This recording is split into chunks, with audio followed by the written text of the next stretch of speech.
Wilayah selatan Indonesia termasuk Pulau Jawa, Bali, dan Nusa Tenggara saat ini masih mengalami musim kemarau dengan dominasi cuaca cerah hingga berawan. Meskipun demikian, dalam sepekan ke depan terdapat peningkatan potensi hujan di sejumlah wilayah Indonesia, khususnya di wilayah Indonesia bagian tengah dan utara, yang meliputi sebagian Sumatera bagian utara hingga tengah, kemudian Kalimantan, Sulawesi, Maluku, dan Papua. Peningkatan potensi hujan ini dipengaruhi oleh aktivitas fenomena cuaca global berupa gelombang Kelvin, Rossby ekuatorial, dan MGO yang dapat meningkatkan potensi pembentukan awan hujan. Pada episode kali ini, kita akan membahas terkait waspada peningkatan potensi hujan akibat pertemuan fenomena atmosfer global di Indonesia, serta bagaimana perakiraan cuaca dalam seminggu depan. Bersama saya Eriska, mari kita simak informasi selengkapnya. Sobat BMKG, analisis dan pantauan BMKG bahwa dalam sepekan terakhir curah hujan di beberapa wilayah di Indonesia bagian utara masih cukup tinggi pada awal hingga pertengahan Agustus 2024. Tercatat hujan dengan intensitas sangat lebat terjadi pada tanggal 18 Agustus 2024 di Stasiun Meteorologi Maimun Aceh dengan intensitas 106 mm per hari dan tanggal 19 Agustus di Stasiun Meteorologi Minangkabau dengan intensitas 148 mm per hari. Kondisi dinamika atmosfer terkini yang berdampak pada peningkatan curah hujan untuk sepekan ke depan pada skala global antara lain analisis OLR, MGO, dan aktivitas gelombang ekuator terprediksi aktif di wilayah perairan barat Aceh, Sumatera Utara, Selat Malaka, Kepulauan Riau, Kalimantan Barat, Kalimantan Tengah, Laut Sulawesi, Laut Cina Selatan, Laut Natuna, dan Maluku Utara yang dapat meningkatkan aktivitas konvektif serta pembentukan pola sirkulasi siklonik di wilayah tersebut. Pada skala regional, daerah pelambatan kecepatan angin atau konvergensi terpantau memanjang dari perairan barat Sumatera Utara hingga Sumatera Utara, dari perairan Kepulauan Nias hingga Selat Malaka, dari perairan barat Bengkulu hingga Sumatera Barat, dari Jambi hingga Riau, dari Kepulauan Bangka Belitung hingga Kepulauan Riau, dari Kepulauan Riau hingga Laut Natuna Utara dan perairan utara Pulau Kalimantan, dari Kalimantan Tengah hingga perairan utara Pulau Kalimantan, dari Kalimantan Timur hingga Laut Sulawesi, Laut Jawa, dari Sulawesi Barat hingga Selat Makassar, Maluku Utara, kemudian Laut Maluku hingga Sulawesi Utara, dari Maluku hingga Maluku Utara, dari Laut Banda hingga Laut Seram, kemudian dari Papua Barat Daya hingga Laut Halmahera, dari Papua Barat hingga perairan utara Papua Barat Daya, dari Papua hingga perairan utara Papua Barat, kemudian Papua Selatan hingga Papua Tengah, dari perairan utara Papua, kemudian Samudra Pasifik timur Filipina. Kondisi tersebut mampu meningkatkan potensi pertumbuhan awan hujan di sepanjang daerah konvergensi atau konfluensi tersebut. Peningkatan kecepatan angin hingga mencapai lebih dari 25 knot terpantau di Papua Selatan bagian selatan, Laut Arafura, Laut Banda, Maluku bagian tenggara, Laut Jawa bagian timur, dan Laut Seram, yang mampu meningkatkan tinggi gelombang di wilayah sekitar perairan tersebut.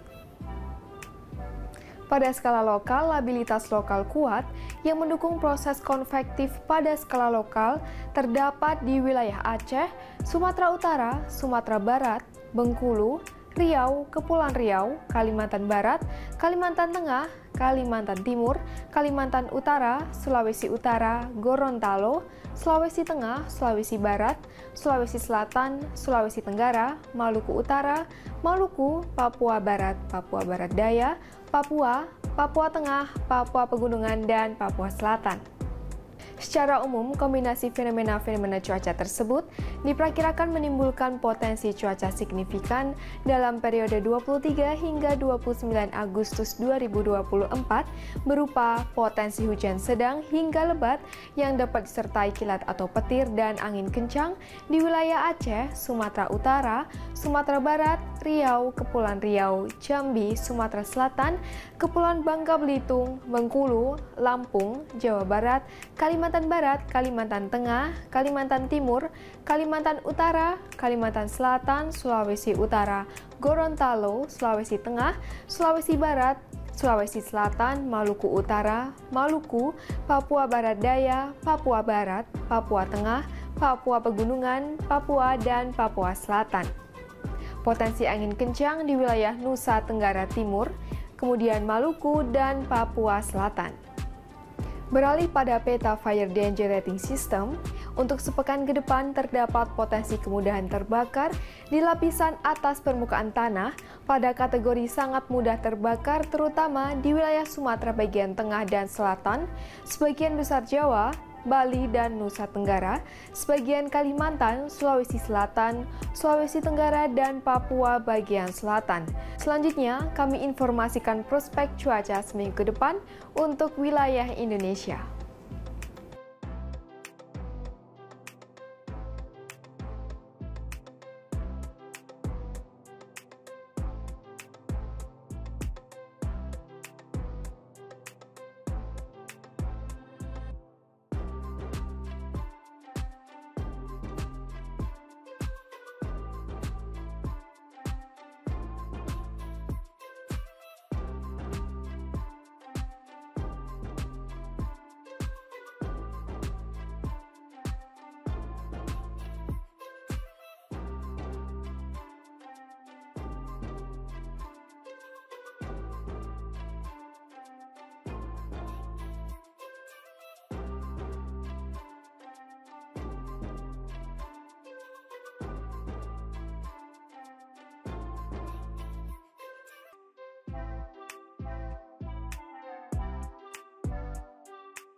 Sobat BMKG, dalam menghadapi musim kemarau saat ini, kami menghimbau kepada sobat sekalian agar bijak dalam penggunaan air bersih, mengantisipasi berkurangnya ketersediaan air bersih, menjaga kesehatan tubuh dan lingkungan dengan mengurangi aktivitas di luar ruangan, dengan menggunakan tabir surya terutama saat beraktivitas di luar ruangan,